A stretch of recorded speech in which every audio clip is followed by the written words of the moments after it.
NCDC places Nigeria on red alert as Ebola outbreak hits Uganda. Advises Nigerians to avoid all non-essential travels. Nigerian police commit to national security, intensifies nationwide crackdown on organized crime as directed by Inspector General of Police. Joint Civilian Task Force pledges support to nation's security services. And on Good Morning Nigeria today, we shall focus on BRICS, expanding partnership for Nigeria's development. Well, Jumai, good morning. Good to see you. Happy New Year. Good to see you. Welcome back. Yeah, thank you. You're looking so relaxed, so young, I should say. Well, it's good to, go on break. Yeah, we've missed you. You go and refire, recalibrate, and you come back fully. You needed it with all our troubles on your head most of the time. Thank you. Welcome back. It's good to see you again. Thank you. BRICS on January 25th, 2025, through the Brazilian government, formally admitted Nigeria as its partner country. By that declaration, Nigeria becomes the 9th BRICS partner country, joining Belarus, Bolivia, Cuba, Kazakhstan, Malaysia, Thailand, Uganda, Uzbekistan. BRICS, an acronym of Multinational Group of Emerging Markets, was created in 2006 with Brazil, Russia, India and China as founding members, while South Africa joined BRICS in 2010. Now, it's a forum for cooperation among a group of leading emerging economies and also a strategic foreign investment platform. You're right, Jumai. Nigeria's partnership in the BRICS bloc could bring numerous economic benefits as Africa's largest economy.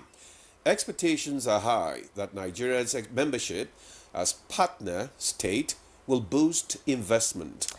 Yeah, exactly, Ademola. Nigeria's admission into BRICS economic and political bloc has sparked economic optimism amongst economic experts as it elicits excitement for all Nigerians. Interestingly, Nigeria's admission as partner country no doubt signals its growing role in global economic alliances, and eyes will be on how it will shape trade and development. BRICS as a body seeks to establish deeper ties between member nations to cooperate on economic expansion, which include yes, of course, it includes trade and other things that will come together to make Nigeria a very, very prominent member of BRICS. And BRICS mechanism aims to promote peace, security, development, and also cooperation. It also aims at contributing significantly to the development of human and also establishing a more equitable and fair world. You're right again, Jumai. Indeed, the benefits of BRICS partnership, which Nigeria will enjoy, include increased access to capital, enhanced research and innovation, more opportunities for business people, researchers and students, empowerment of women, girls and the youth. Today on Good Morning Nigeria, we'll focus on BRICS expanding partnership for Nigeria's development. I am Ademola Adeoye. This is Good Morning Nigeria. Welcome to the program, the first in the week. Indeed, the first in the week, and I am Jumai Yusuf. You're watching Good Morning Nigeria, and it's now time for newspaper review.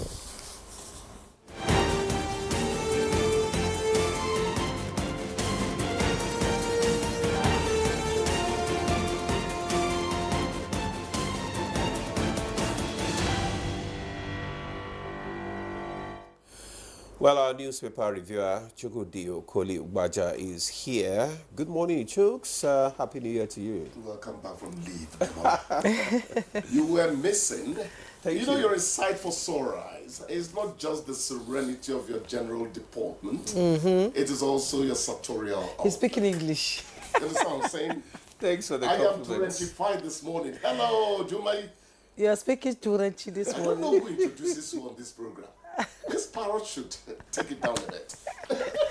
So you're welcome. How was your weekend? Fine, and yours? We had a restful weekend. Okay. Yeah.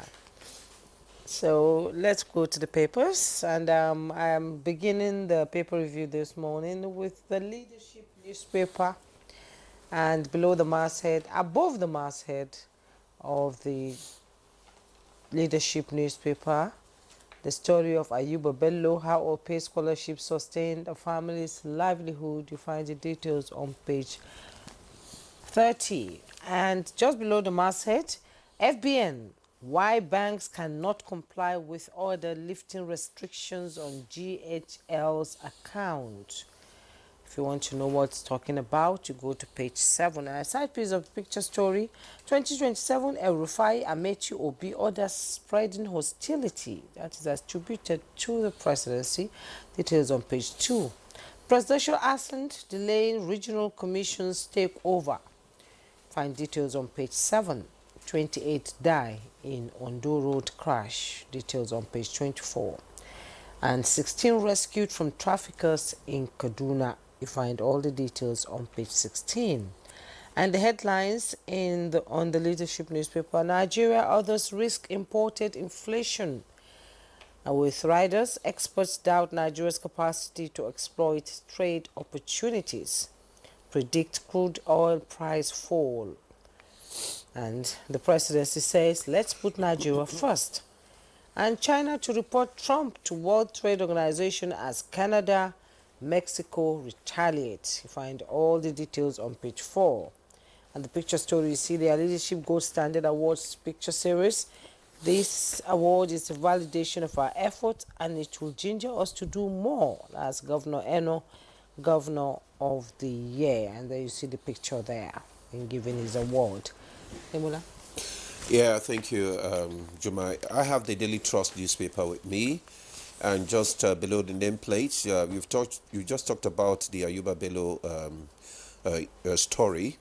Below that, we have the 30 dead, 2 injured in Ondo auto crash. Details of that story can be found on page 7. NLC nationwide strike against telcos tariff hike and error. Stakeholders. Details on page 6. Oil marketers now loading petrol from Port Harcourt Warri refineries. Petron. Details of that story can be found on page 23. Federal government plans fresh electricity tariff hike. Consumers react. Details of that can be found on page 4. And we have the pictures of the 2025 World Hijab Day celebration in Abuja and Lagos yesterday. And the women just dressing and adorning themselves. And the Muslims in Southwest have right to set up Sharia panels, GNA. Details of that story can be found on page 4. Chooks? Yes, Demola. You talked about the regional commissions not taking off due to a delay in the president assent into the bill. I think actually unresolved issues was cited, as the reason. We don't talk too much about stories that it was gathered that that's an investigation. They say Remember the report by newspaper about who got the Kaduna Abuja road, and we said caution please. The next day the Minister of Works was asking for some kind of an apology because they quoted the wrong company, and they thought so. And even trace an address to one house. Exactly. That's why we say take with a pinch of salt. Take with a Any pinch of some of these investigations. It doesn't mean we're denigrating the job being done by our colleagues in the newsroom, because sometimes they are very, very accurate. Now, FG plans fresh electricity tariff hike somewhere there. Remember that there was one that affected you and Demola. It didn't affect me. Yeah, because I mean, I am in the suburban areas. You are in the metropolis. The band A, You have to pay for your opulence, Now, they are talking about bringing about a cost-effective tariff system and one that also improves the service. The point is this. Nigerians are already groaning under removal of certain things and all that. Can we cope? Is there not such a thing as pricing oneself out of one's market when there's no money to buy what you're hawking? That is it. You're likely to take it home. So some kind of balance. That's the big challenge, actually. Some kind of balance needs to be effected so that at the end of the day, the economy will grow to everyone's satisfaction. Trump is not on a rampage. That's the president of what is called God's own country. Let's not denigrate him on the air. But it seems not to matter to him how many seeming enemies it tends to erect here and there. Canada, Mexico are actually retaliating. Of course. After he slapped 25% on them. China is getting 10%. And he says Europe cannot escape it. Maybe UK. He's not even sure UK will be spared. But the point people are making is this. China says they're taking him to the WTO. Yeah, TO, yes, would, as Canada, help Mexico. adjudicate on that. Mexico is the largest trade partner with the US and Mexico, Canada. I've been watching a lot of videos on TikTok and on immigrants since the deportation started. Yes. A lot of work is not going on because nobody to replace them at a moment's notice. Of course, there has to be some Immigrants, stagnation. cheap labor and all that. There must be a stagnation, and that will definitely affect the economy. Yeah, let me quickly say this before I go to how it concerns us. Yes. Because somebody talked about Nigeria could suffer from imported inflation. Yes, yes. The world economy is interwoven, whichever way you look at it. Whether China does the Silk Road and takes away yam or whatever from where, the point is that the man who needs to export the yam to China will use the Silk Road if they want to go by road. And China itself will need the yams to be exported to them, you know. So it is not as, no nation is as independent as President Trump tends to, you know.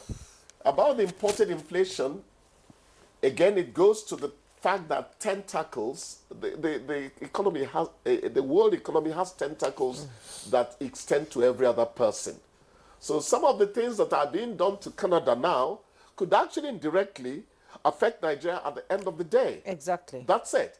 Because Canada could decide, for instance, to wipe off or reduce the effect of the U.S. sanctions on it by raising money on the things it's exporting to countries such as Nigeria and the rest of it. So nobody is insulated from this. I think that it's a negotiating tactic. It is. I don't see this staying permanently. Because America is going to be hurt. It's an intangible, thing here.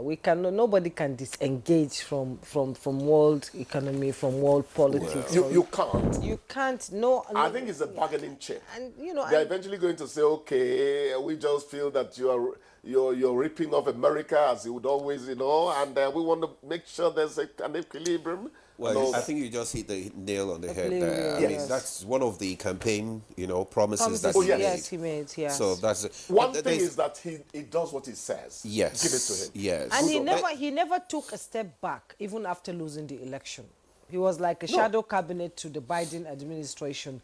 Every time Biden brings out a policy, signs an executive order, Trump is there to hit it and bring. Actually, he was campaigning. He was campaigning. He never stopped campaigning, even after losing the. It was a straightforward thing. They got the Democrats. Yes, they did. Chooks, there's a story in the middle of the Daily Trust. A woman who just trying to justify why she sold her son for 1.5 million naira. Is it justifiable? She said she sold her son for 1.5 million naira to save herself from dying as a result of hunger. Did you ask me that question, Demola? I'm just asking. Don't betray me on the air. I'm a woman. What you should ask me, it is not justified. What you should ask me. You cannot carry a child for 9 months. Fair. You don't even answer the question. I would ask you, is it so difficult for her family to have access to a psychiatrist? So that they check the woman's head. Because this is Africa, for crying out loud. I don't understand. How can you sell your child for hunger? We cherish a few things. When we said homosexuality is not going to be permitted here, Yes. it's not that we're not aware that homosexuals are in Nigeria, in Africa, but my people say, now where shame they catch, then they take Then they cover. cloth cover. Cover. Fine, let them keep it to themselves. In Africa, it's unheard of. That's the point we're making. And there's a 7-year jail term. If she for it. can't take care of the How child could and you she's think hungry, about selling your she child? can take the child to the orphanage. Let them check her brain. Check her. Because as a woman carrying a baby for 9 months in your stomach, the movement, it's a whole science. It's a beautiful experience to be a mother. You understand? Everything the baby does, it's like there's a connection, and then you come out and say you're selling that child. Debola, even scooping fuel from a falling tanker It's not something that can be permitted by any right-thinking person. I don't What understand. it shows me is that you have no self-esteem. I don't understand. Self-esteem helps what is you happening acquire to our and people? not become a servant, play servitude to people because you like yourself. You don't love yourself. That's why you're exposing that life to danger. Things that are happening now was unheard of 10 years ago. I cannot believe that I'm living in Nigeria where these things happen. But I've said several times These that things I happen. ask my children It's so occasionally. un-Nigerian. I ask my children un-African. occasionally, are you enjoying your lives?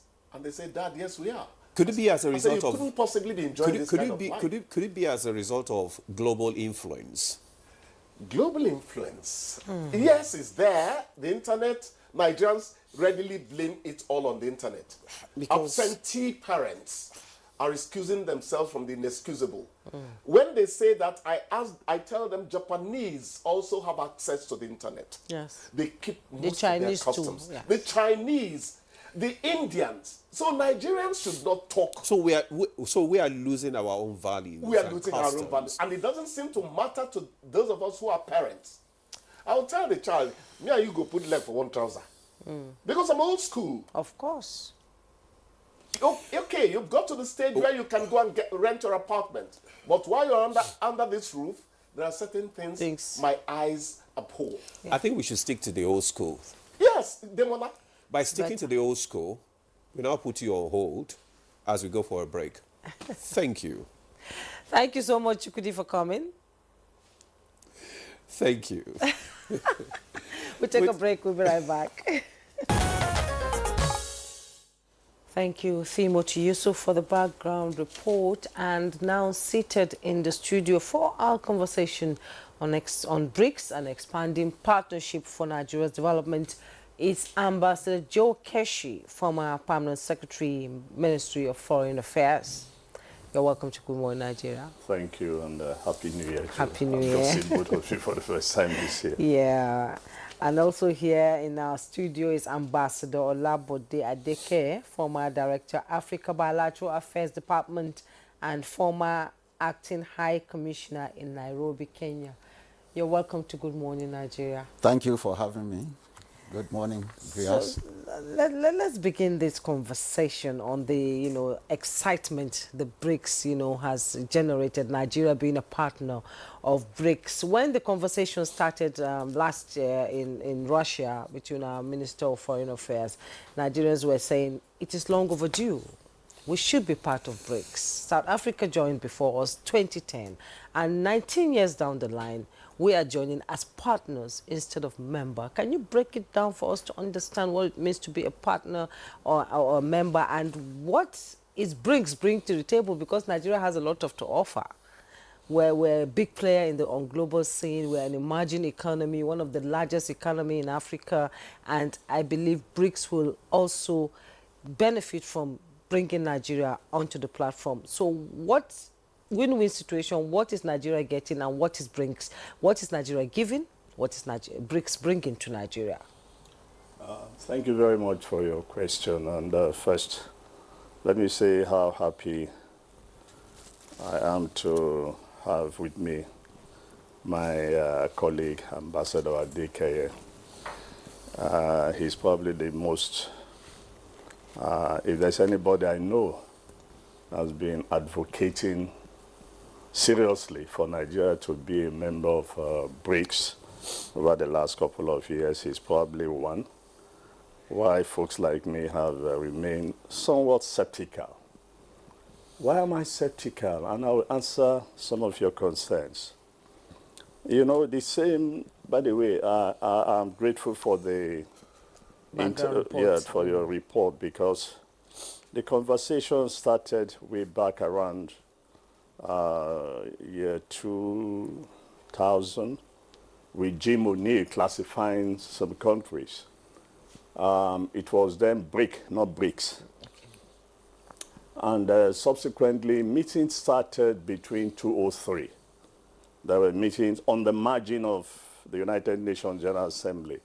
Russia, China, began the meeting. They met a couple of times. Even their defense ministers met. And they had, I think, the formal meeting around 2009, where they brought in Brazil. I guess because they looked at that region. Brazil was the largest, with the largest economy, and they brought in Brazil, And subsequently, in 2010, they had their first meeting, I think, in Russia in 2009. And in 2010, they invited South Africa to come and join, which is why we now have BRICS. Now, what has troubled me really is, number one, why did the Russians ignore Nigeria? We should be concerned. Why did the Russians ignore Nigeria? That's number one. Number two, we are excited today, but come to think of it, all the values and the benefits that we might think we will gain from BRICS, the question is, are we not gaining them from all other institutions that we are involved in today, or are we not gaining them from the countries that we are dealing with today? We are dealing with China, for example. They are building infrastructures across this country. We have fairly good relationship with the Russians. And then we talk of trade. Yesterday, I think it was, there was an economic analysis that was put on channel television, late night, news, that broke down the percentage of Nigerian trade with Africa is poor. Very, very poor. Then you begin to wonder, these countries, when it comes to trade, they are among the heavy traders in the world. And we do not come close. So the question is, again, we are also excited, but we not ask ourselves, what are we going to trade with these people, if even our own African trade is very poor, at a dismal position? And the last point I want to make is that, and I'm sure my colleague would answer all these questions. As of today, we belong to so many organizations, many of which we are not even funding properly or contributing our share of what we needed to do. So the question remains for me, yes, we may want to join BRICS. We are so excited. We are rushing now 19 years after. Is it out of ego that, oh, we missed it or something like that? But I think we should do a critical analysis. What are we going to gain today that we are not gaining from other institutions that we belong to, number one? Number two, it's of course the fact that BRICS started, among other things they want to do. I mean, they have this vociferous opposition to the use of the dollar as a global trading, currency. And they want to see whether they can come up with something different, within the global system. But here's the deal, that after they've made all the, should I say, all the noise and statements, I think just before the end of the year, India pulled out and said, no, it did not pull out of BRICS, but said, no, it's not going to pull out of using the dollar for its trading. So you now have a little problem there again, that even the countries who are forming it the values they want to project that, look, let's see whether we can equalize other currencies instead of just using dollar as the common denominator. Reduce the dollarization. You now find that they too are backing away to say, no, we have too large a trade to deal with the rest of the world and, dealing in this currency. So these are just my concerns. But if Nigeria wants to join, sure, why not? We can, but we must be certain of what we want to gain and how these things are. And that will bring us back to the main concern that if we want to really be active and gain, we're not just going to be there and say we are partners. We must also have something to trade with in the global system apart from oil. Thank you very much, Ambassador Joe Keshi, for your opening remarks there. We must have something that we want to gain. Okay, that's already we are gaining a lot. I mean, doing a lot of businesses with all these countries. Ambassador Adike, from what he has said, he has raised a lot of issues here, which I also want you to probably respond to. Let's look at the current economic and diplomatic relations between Nigeria and the BRICS country. How do you think Nigeria can benefit, from strengthening its partnership with BRICS? Thank you for your question. First of all, for me, we should not be talking about partnership with BRICS, but as a full member. But now Nigeria should have been a full member. But due to, lack of interest during the formative years of BRICS, Nigeria seems to have lost out as one of the foundation member.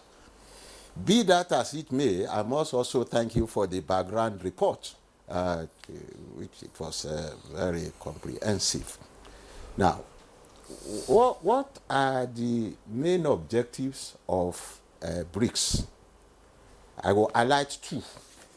One, the group, which I must point out, is from the Global South, seeks to broaden and deepen economic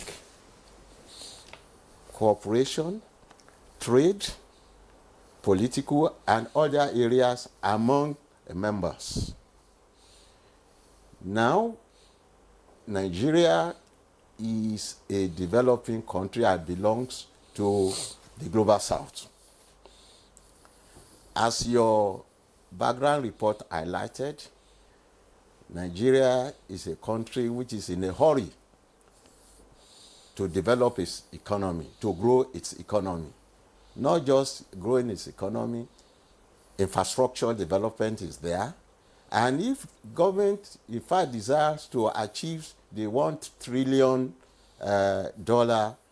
growth by 2030, that means our economy must be growing at about not less than 10%. Yes, we must, on our own, depend on our resources, but then we need partnership with other countries in form of foreign direct investment. And if you recall that the president has undertaken so many tours, to attract foreign investment to Nigeria. First of all, to boost our economy, to accelerate the manufacturing sector, and other areas that, of course, that will create employment. Now, diplomatically, already most of the countries that are in BRICS, we have bilateral relations with them.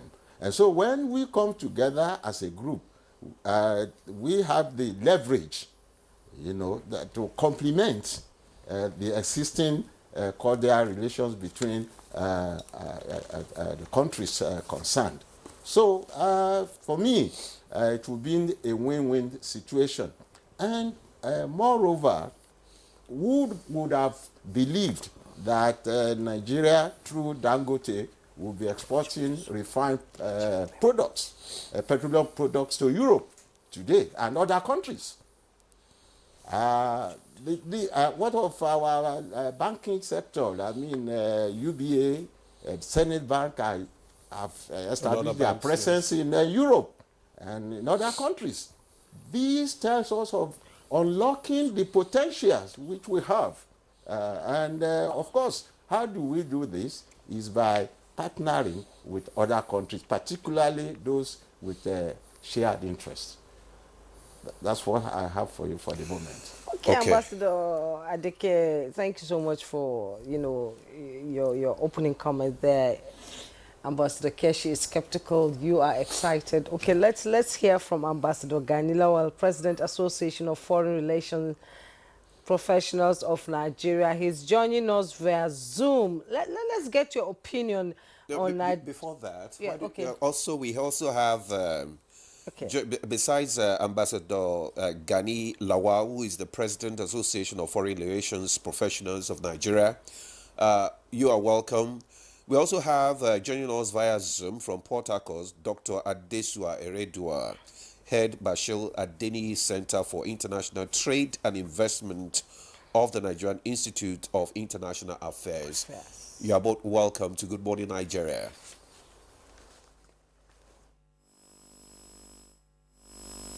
Thank you very much. Thank you for having me.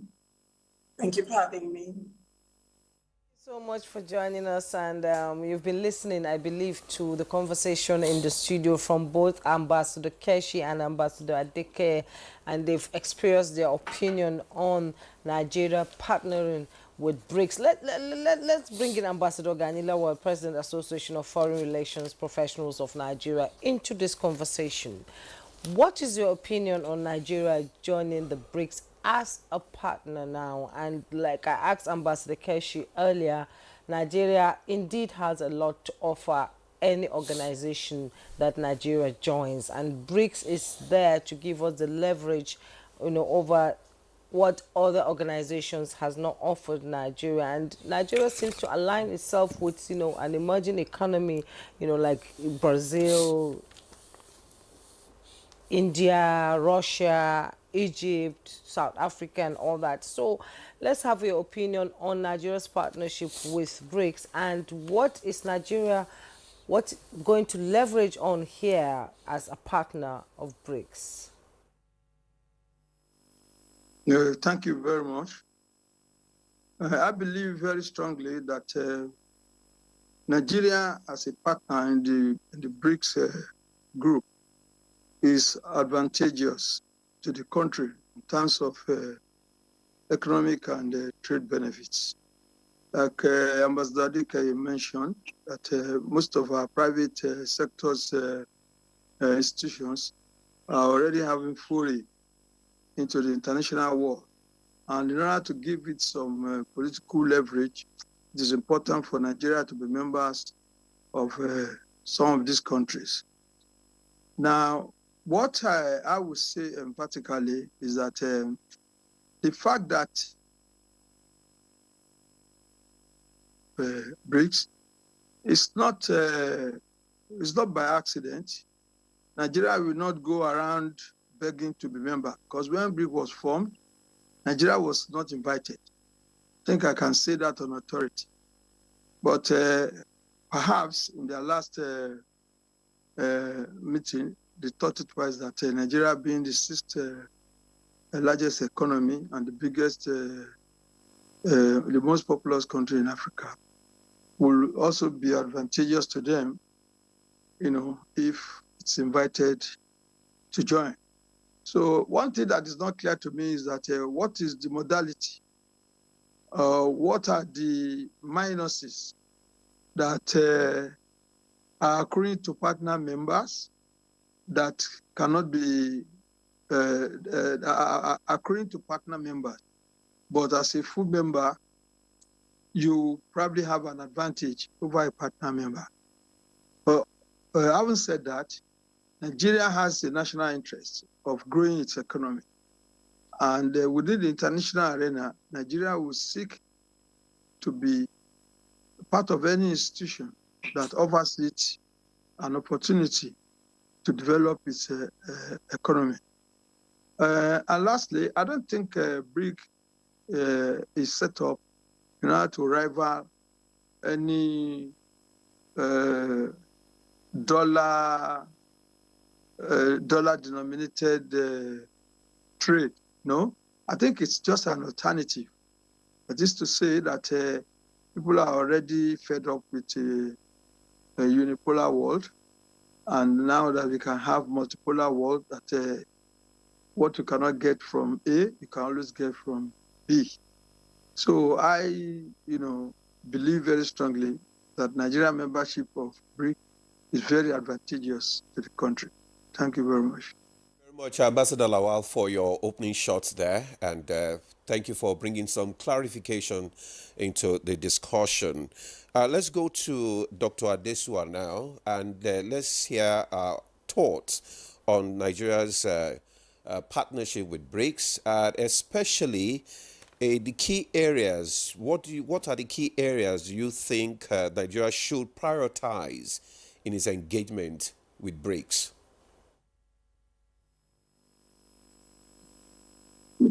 Excuse me. Good morning. Thank you so much for having me this morning. And warm greetings from the Bashir Adeni Center for International Trade and Investment here in NIIA, here in Lagos.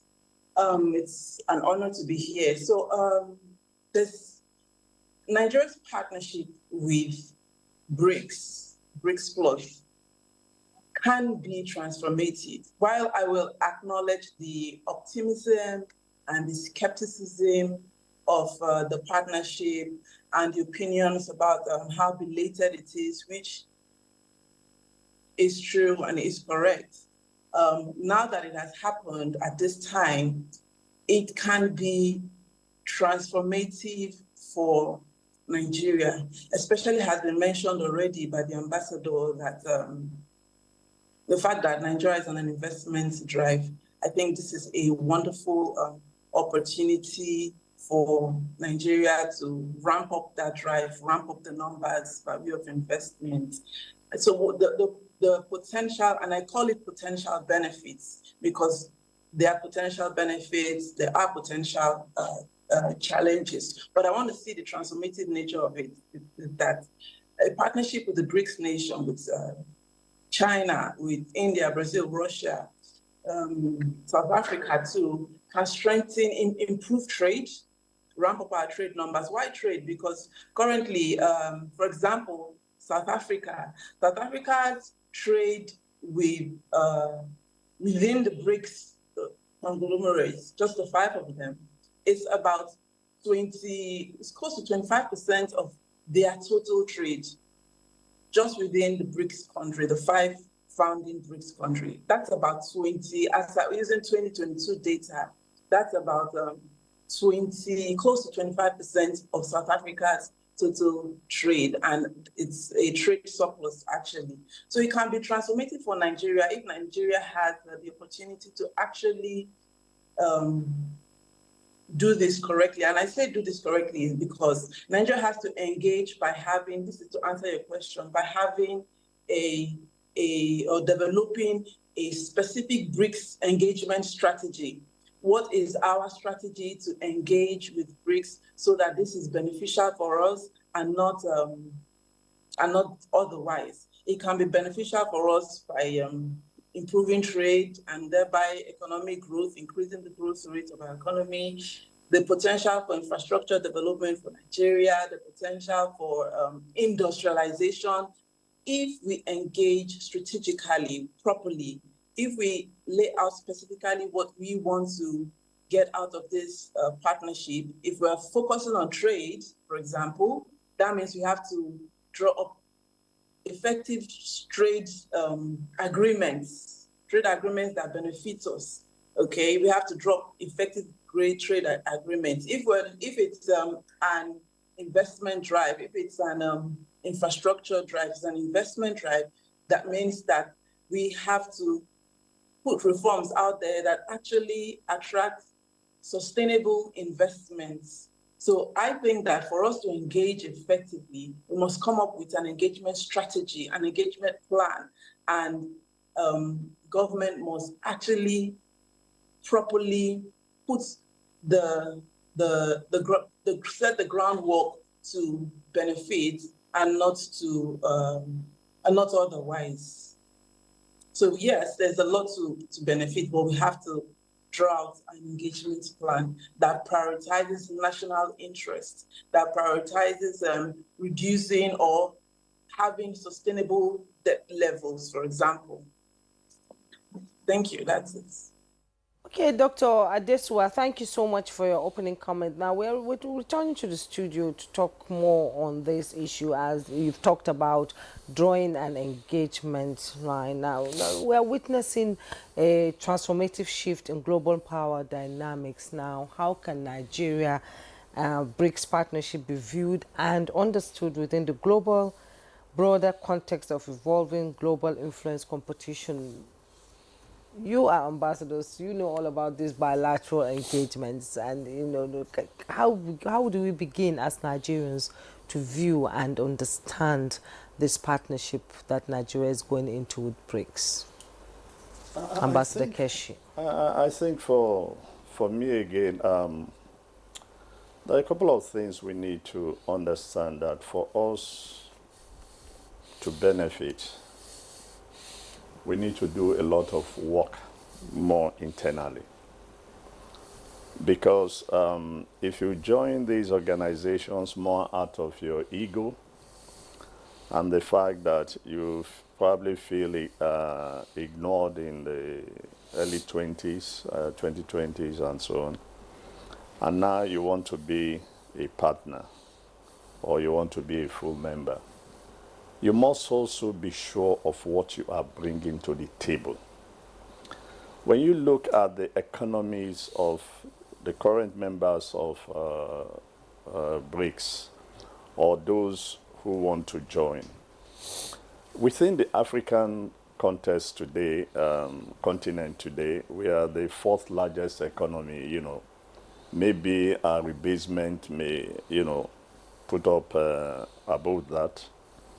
But the responsibility we have is to understand that if we are going to trade with these partners, we will need to do more internally. That's develop. Can you specify here? No, we need to develop other segment of our economy so that we have something we can trade with, because we are talking all about trading. We are also talking all about investment. And that's why I keep saying that, look, already we are gaining a lot. For example, when you look at the Nigerian situation today, China, Japan, Korea, and India, they have the largest foreign companies in this country. We do a lot of trade. I think aircraft, I guess most of Air Peace planes are from Brazil. So we already benefited. Okay? So the question therefore is, in all these countries, what exactly are we exporting? And what is the volume of our export? So for us to be able to trade, we need to do more internally so that we increase the volume of our trade with all these countries, and beginning with even the continent itself.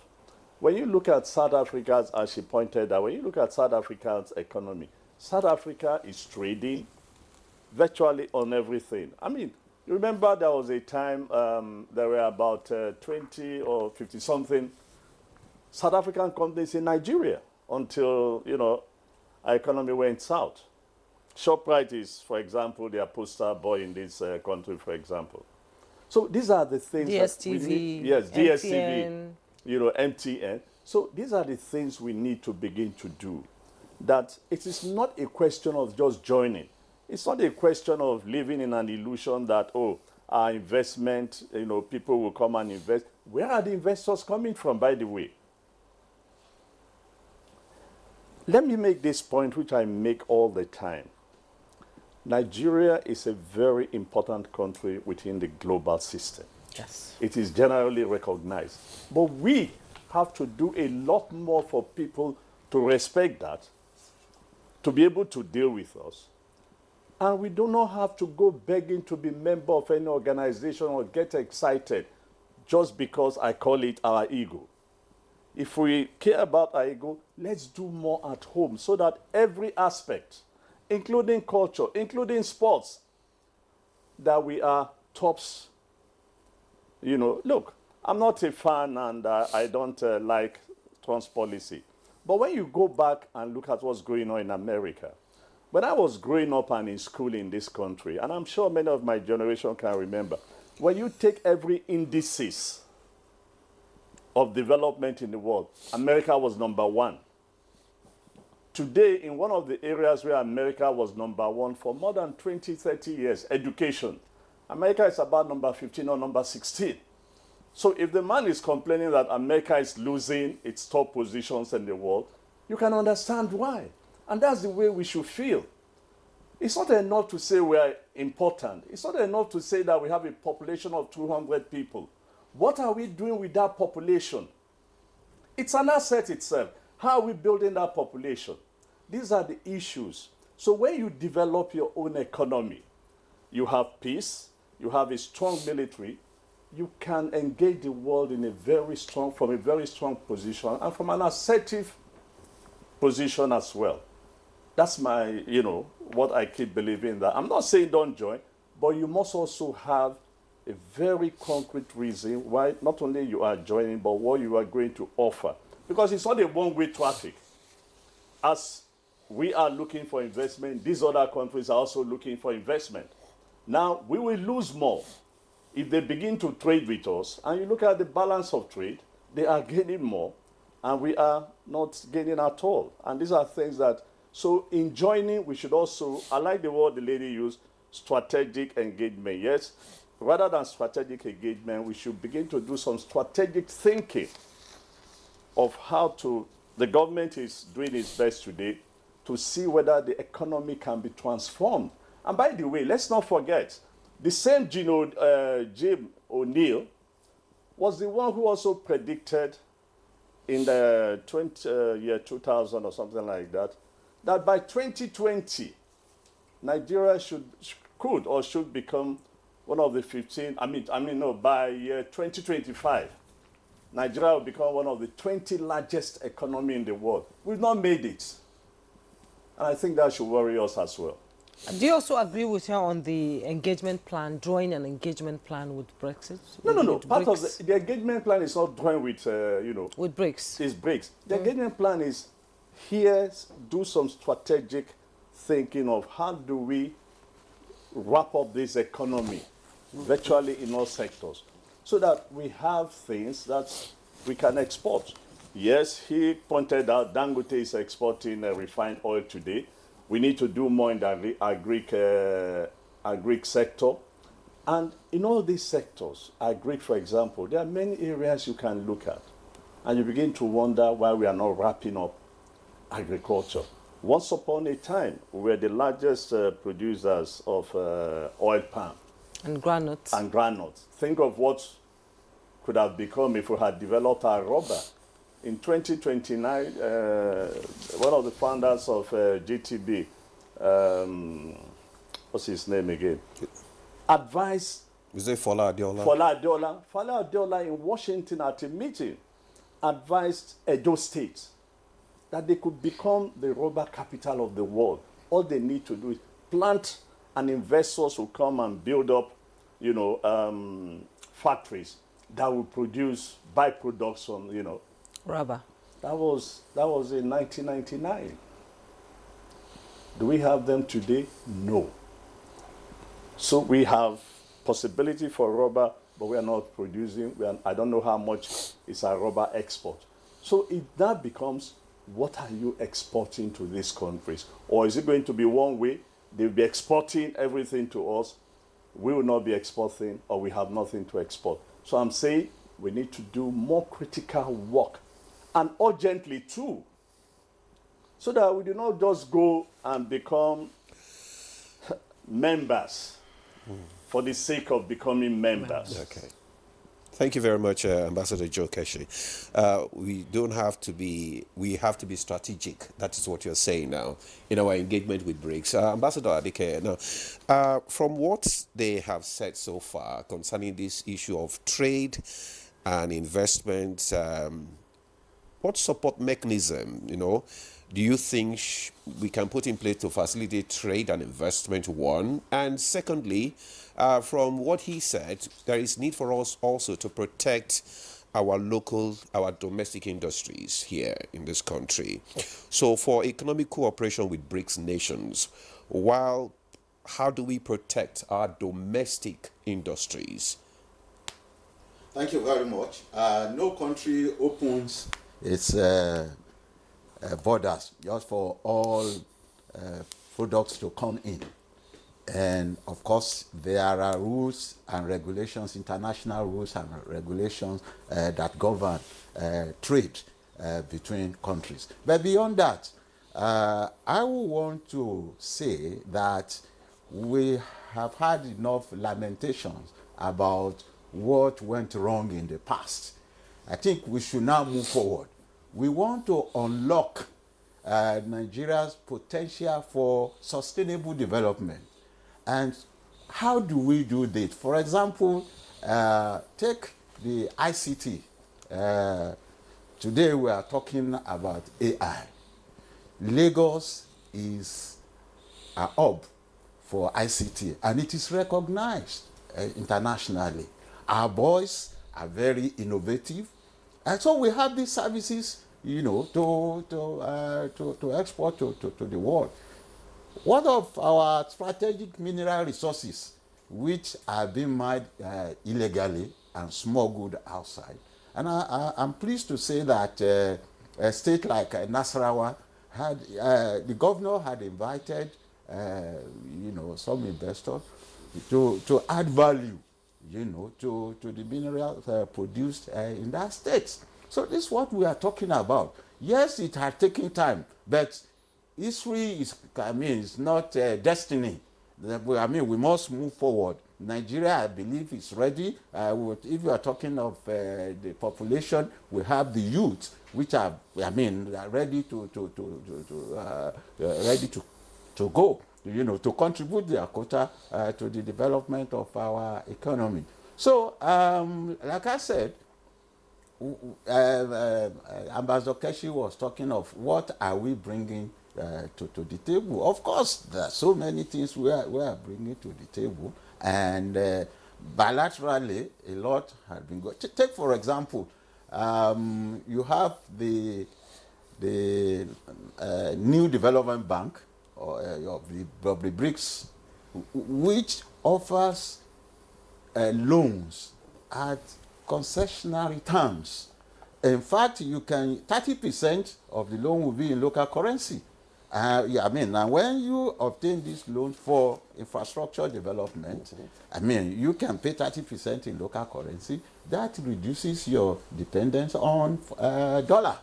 And so it's not that it's not issue about contradiction or opposition from one of the members in India. But what we are saying, even for us as a country, we will not say just today we are done with dollar. No country will do that. But you want to, Nigeria is faced with foreign exchange challenges. And if you have this opportunity of currency swap, in fact, BRICS offers the opportunity for you to use a certain percentage of your currency in trade. So that again addresses the issue about your foreign exchange challenges. So these are some of the things that BRICS offers us as a country. So to me, it should be a win-win situation. And concerning partner at the position as a partner, I think partnership now offers the pathway to full membership. Okay. That's it. Because there have been now, I mean, it started at 3, now 4. Now we have 10 full members, and 9 partner countries. We are talking of about 19 countries, with about over 30% of the GDP of world economy. I mean, compared to G7, with just about 29%. So, I mean, there's no way you can ignore this bloc, called BRICS in the international system. And by the way, why is it that more countries are expressing interest in becoming members? This is because the current system does not address their interests. I mean, a situation where the IMF and the World Bank, in fact, the topmost positions, I mean, no candidate, no matter how good you are, can aspire to the topmost leadership position. And that was why people like Okonjo-Iweala was not allowed to contest for. Well, she did contest, but of course she knew that she didn't have that what's it called, the chance, to get to that position, because the two positions, both the MF and the IMF and the World Bank, have been skewed to United States and Europe. And so the developing countries want their voice not only to be heard, but to be respected. Okay. Take the United Nations Security Council.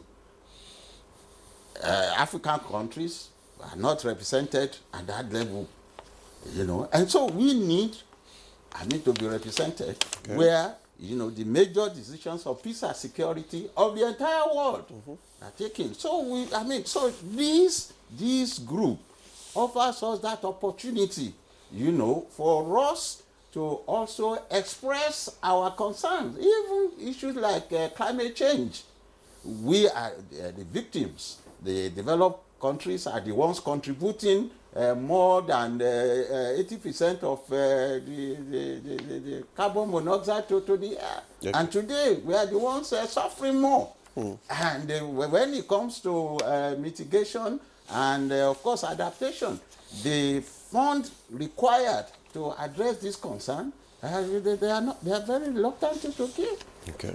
So these are some of the issues that that have come to the table. To that we, as members of BRICS, will be able to with this time with authority, to address our partners, in the north, and make sure that really they respect our voice, okay, wherever we speak. All right, thank you very much, Ambassador Adekeye, for your contribution. Let's go to Dr. Adesua now, because we just gathered that he may leave in any moment from now. But before that, I just want to ask you, how do you think Nigeria's partnership with BRICS nations, do you think it will impact on its relationship with other global powers like United States, European nations? Thank you. Yes, thank you for that question. Obviously, there is the potential challenge of strained relations with the West. As we know, Nigeria's foreign policy stance is non-aligned. But despite being a non-aligned nation, we know that we are friends with the West, with the United States, with Europe, with France, and all of that. And the BRICS, some people may not want to agree, but the BRICS have positioned themselves as not just seeking a multipolar world, not just seeking mutual benefit for Global South, equality for Global South. They actually have positioned themselves as largely as anti-West, anti-American, and that is out there. It's open subject to argument, but it is actually a fact. And even with the new American US presidency, we see that there are threats towards the BRICS, even up to several threats, a couple of threats that the president has given to them because they are anti-West. The largest economy, China, and her friend, Russia, and their friends, North Korea and Iran, which is also a BRICS member, they are openly in constant, constantly opposed to the US. So an alliance with BRICS from Nigeria can potentially cause conflict, can potentially cause an imbalance. There are definitely geopolitical implications to cause strained relations because Nigeria does rely on aid from the US, from the multilateral organizations, the IMF and the World Bank. And I feel like there is that potential, which brings me back to how Nigeria wants to engage with this partnership with BRICS. Nigeria is free to have relations with bilateral relations that we already have with China, with all these BRIC countries. India has, good bilateral relations with the US. However, with the new US administration, which is governing the multilateral organizations, with this new administration, everyone has to go back to their drawing board and re-strategize how they want to engage bilaterally. I personally think that bilateral relations, to a large extent, supersedes the outcome of these partnerships. So Nigeria has to go back to the drawing board to strategize how we want to maintain our non-aligned stance. That, however, this potential for strained relations with the West should by no means stop our partnership or with the BRICS nations. Absolutely not. What we are putting forward is national interest. What relation, what alliance has benefited Nigeria the most?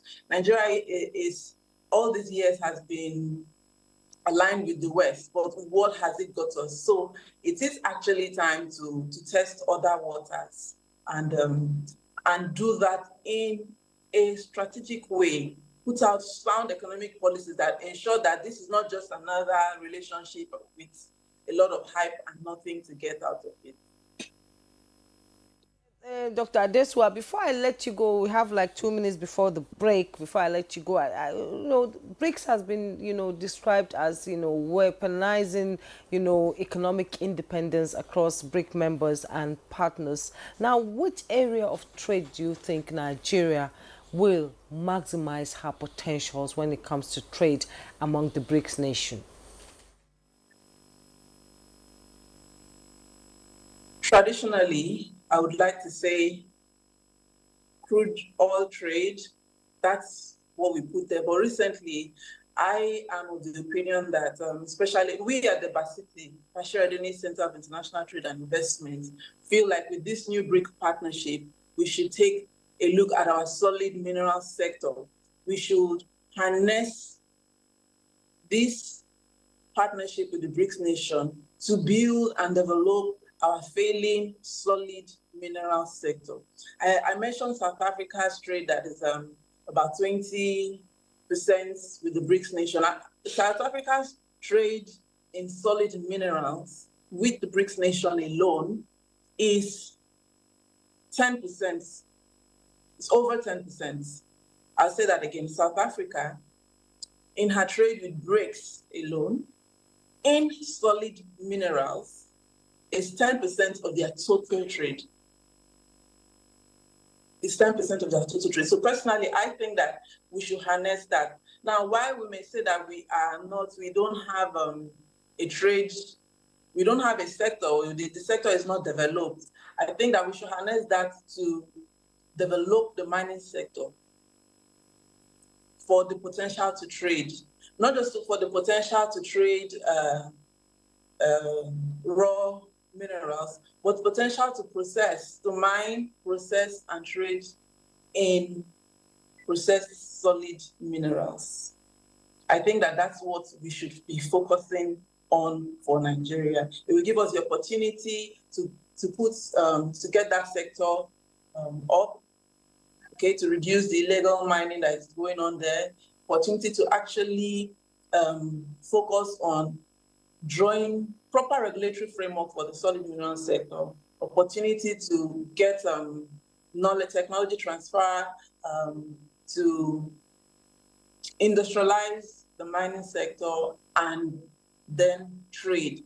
With the African Continental Free Trade Area, there's an opportunity to be the face of solid mineral trade within Africa, within the region. So I think that that's where we should be focusing on, and not the traditional oil. Also, there's also agriculture. But with agriculture, whatever we're trading in, we need to add value so that the terms of trade will be beneficial for Nigeria. So there's a lot of work that needs to be done domestically, as Ambassador Keshi said. There's a lot of work we need to do in-house at home to benefit from this partnership. There's no gainsaying that. Thank you. Dr. Adesua Redua, head Bashir Adeni Center for International Trade and Investment of the Nigerian Institute of International Affairs. I would love to have you, stay to the end of the program, but we know you have something pending already. We have to let you go now. But we thank you so much for your insight into BRICS expanding partnership for Nigeria's development. We appreciate your time with us. Thank you so much. Thank you for having me. So the program will continue right after this break. Don't go away. So stay with us. You're still on to Good Morning Nigeria on the network service of the NTA. And we are still on the conversation, BRICS expanding partnership of Nigeria's development. Let's go to Ambassador Lawal now, who is also part of this discussion. And my question will be, from all that we have heard, how do you think Nigeria's partnership with BRICS nation will impact its relationship with other global powers, which Dr. Adesua spoke about the other time? But what role can Nigeria play in shaping BRICS' global governance agenda, particularly in the areas as climate change, global health, and international trade?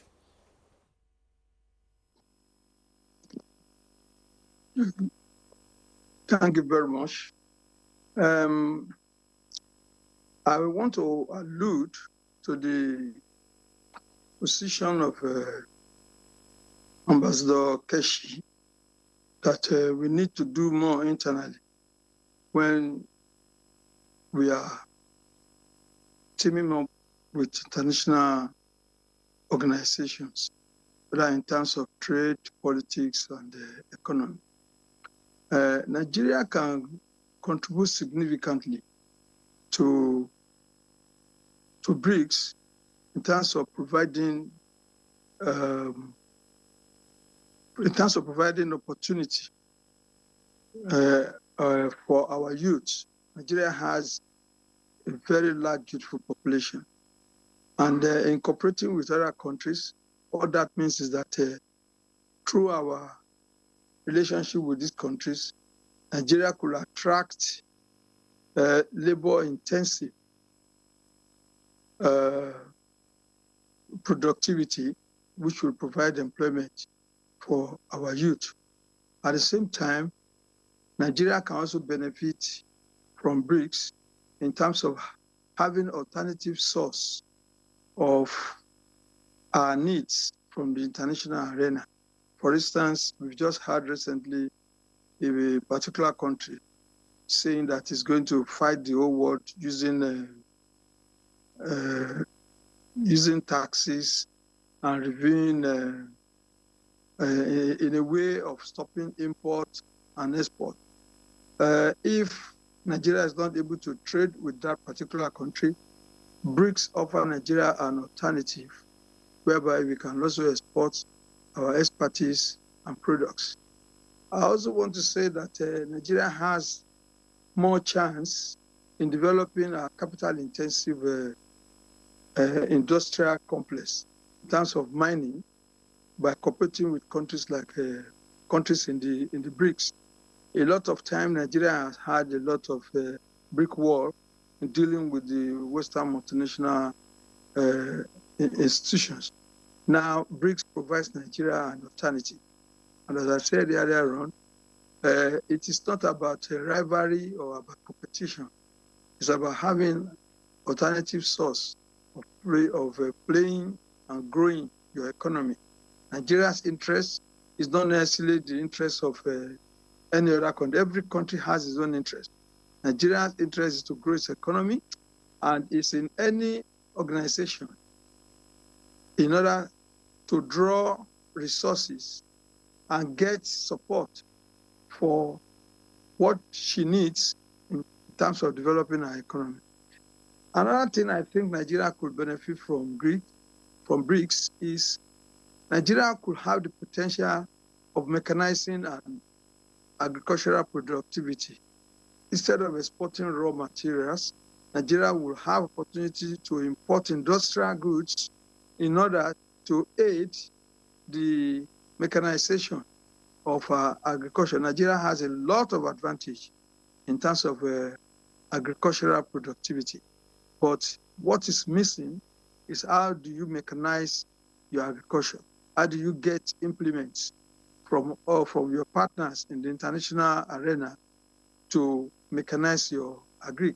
I believe that with mechanized agriculture, Nigerian youth too will have gainful employment. So there are lots of ways in which Nigeria can gain at the same time contribute to BRICS. We're talking of climate change. If you are able to mechanize your agri using simple implements that are probably not necessarily power intensive, but it's more of labor intensive, but you can reduce emission, by using such technology.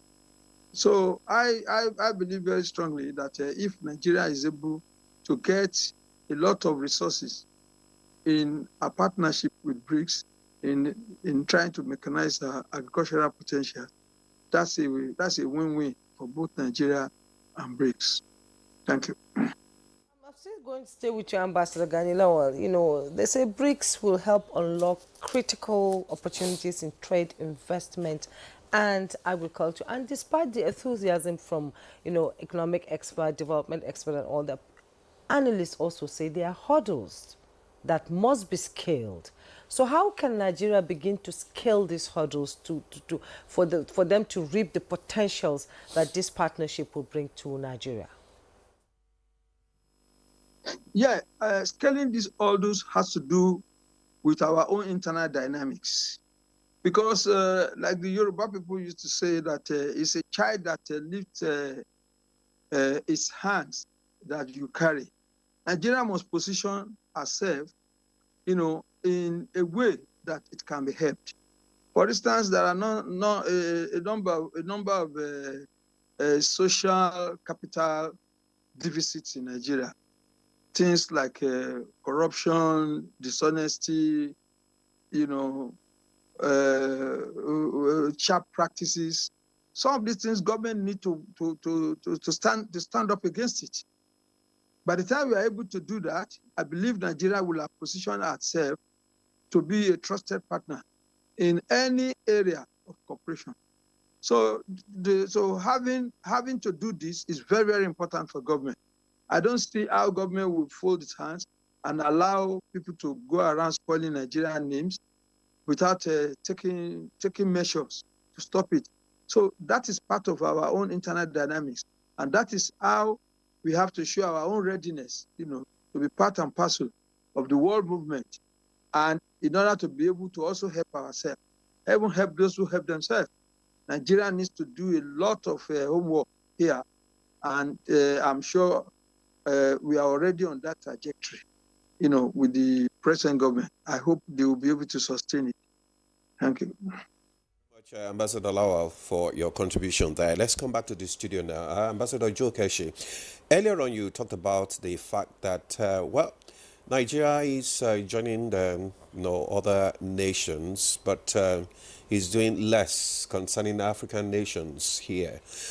So how can we balance? How can Nigeria balance the desire for closer ties with BRICS nations while also maintaining its commitment to Africa and global governance institutions? Look, collectively, it's to develop our economy and ensure that we are export-oriented. If you have something to sell, your major trading partner, check around the world, your major trading partners are your neighbors. If you look at the sanctions that was imposed, I think most people will be amazed how much the United States is dependent on Canada and how much the United States also dependent on Mexico. Trudeau has ruled out how many? I'm promising that I think in 2 days' time they are going to roll out more. And many people who did not know that Canada provides so much to the United States will just become aware. And that's exactly what people like me are advocating. We are not yet able to dominate the African market, particularly, we are doing relatively well because, it's on recorded trade because a lot of smuggling goes on, a number of our goods, go on. That shouldn't, for me, that shouldn't bother us. But for us to go beyond our neighbors, to go beyond the continent, or even to trade in the continent itself, we need to have things to sell. That is my argument. We need to have things to sell. And for us to have things to sell, where we are today, we need to do a lot more. And very urgently too. We've been saying this for how many years? And it's not lamentation to be repeating it. To be saying we need to do more to be able to go across, sell our goods, now with the continental free trade. Sooner or later, it will be sad if we find out that we are not among the dominant nations in that business again, or that South Africa is dominating trade with the rest of Africa. But we have an advantage. Here we are. You have the West African on this side. You have from Cameroon, Central Africa on our side, that we can even trade down to Angola. So what we need to do is what I keep saying. We need to do more at home. Glad we started, but we need to scale it up. Okay. Not yesterday. We should just find a way to scale up, or not even for the sake of trading, but for the sake of, look, you have a population that is growing and is frightening. You have to provide quite a number of things for that population. You have to provide employment. You have to provide schools. You have to provide health facilities. You have to provide roads. So there's when you sit down and conceptualize this, there's a lot. Sometimes I pity leaders. I pity our leaders. Because as an individual, I just sit down and you go to an event and you look at the population and and then you begin to wonder, how do you address some of the issues they are raising? So this is the point I keep making, that we need to accelerate. Look, today, if the rest of the world, the advanced world, they are at 50, 60 miles per hour, we should be doing about 150 miles per hour if we want to meet up. And it will be sad when very soon the Continental Trade in Accra, we start publishing African trade, those who are trading and the scale. It will be sad if we are not on that top scale. in terms of production. And what makes a country great anyway, among other things, it's its economic strength. The next, it's economic power. Population is an advantage. It's an asset, but what kind of population are you talking of? An enlightened population, an educated population, or a population that creates more instability? This is the point. So again, I say, yes, we are on the road, but we need to run faster. Faster than we can imagine if we really, not just for the sake of trying to trade with the rest of the world, but for our own domestic stability as well.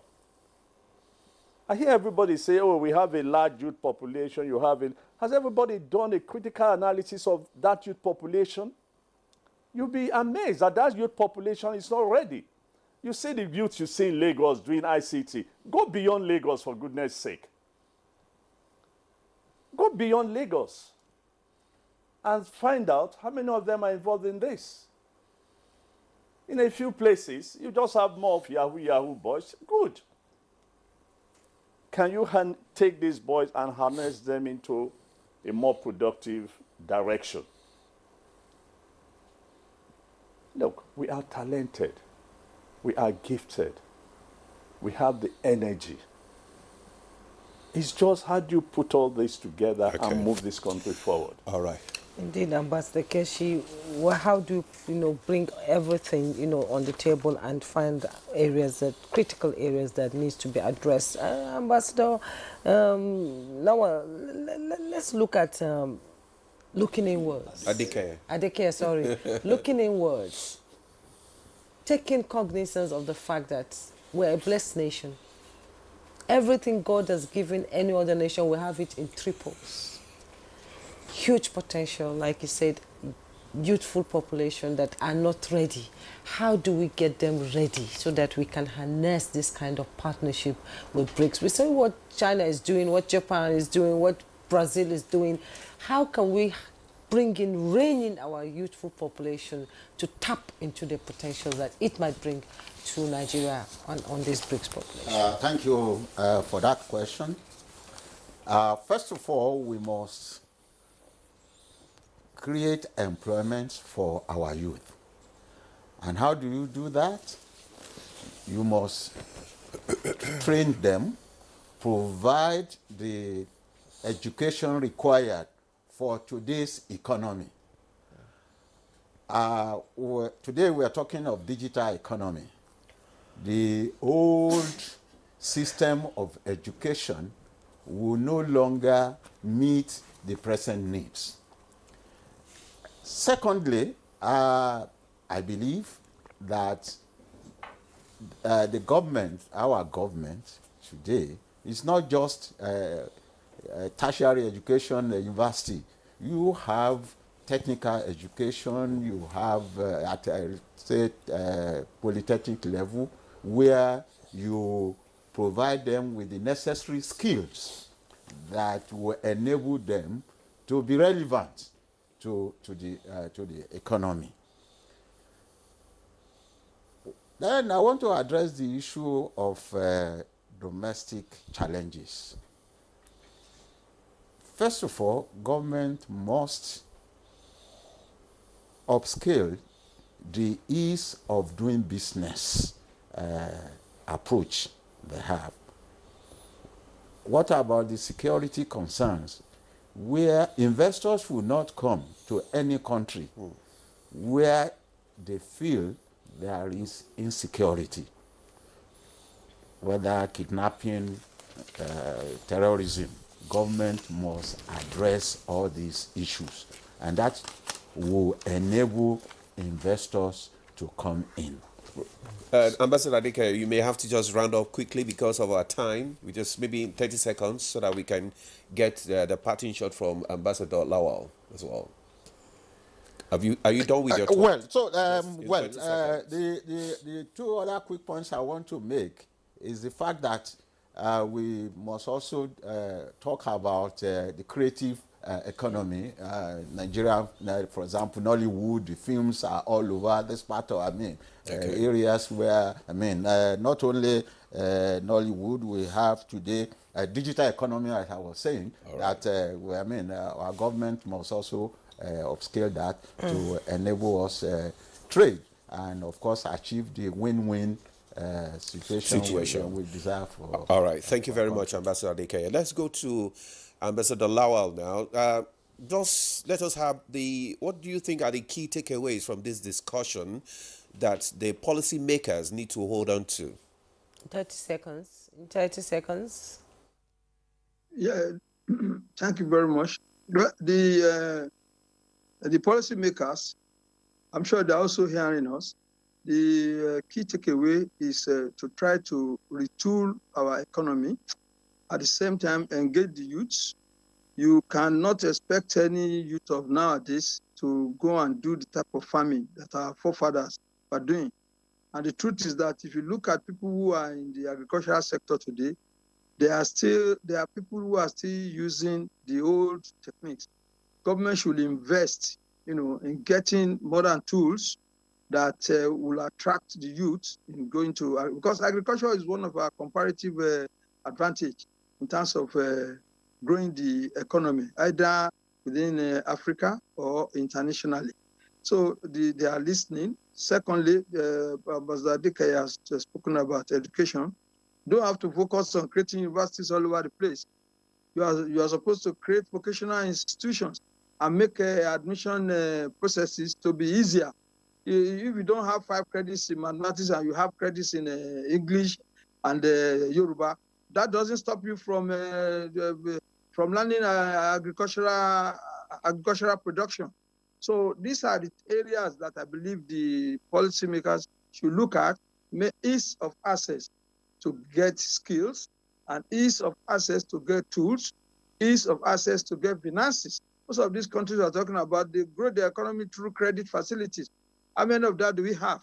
Government should begin to do that. I've seen government going in that direction. They must intensify their effort in that direction. Thank you. Thank you so much, Ambassador Ganila. He joined us via Zoom. He's President, Association of Foreign Relations Professionals of Nigeria. Thank you so much for your contribution and time to this conversation. We appreciate you. Yeah, thank you very much. Ambassador Olabode Adekeye, former Director, Africa Bilateral Affairs Department and former Acting High Commissioner in Nairobi, Kenya. Thank you for coming on the program. Thank you very always, much. We appreciate your insight into Thank the you. topic. Ambassador Joe Keshi, former Permanent Secretary, Ministry of Foreign Affairs. Thank you. Thank you for having me. Thank you so much. And earlier we had joining us via Zoom Dr. Adesu Aredua, Head Bashir Adeni Center for International Trade and Investment of the Nigerian Institute of International Affairs. She has left us early. Thank you so much, gentlemen and lady, for your contributions to this. And I'm sure those watching will, key into this conversation and implement whatever it is that you have, set out to do here. And that's Good Morning Nigeria for today. Thanks so much for joining us. Tomorrow, another interesting topic will be on your screen. I am Jumai Yusuf. And I'm Ademolade. Do have a lovely week.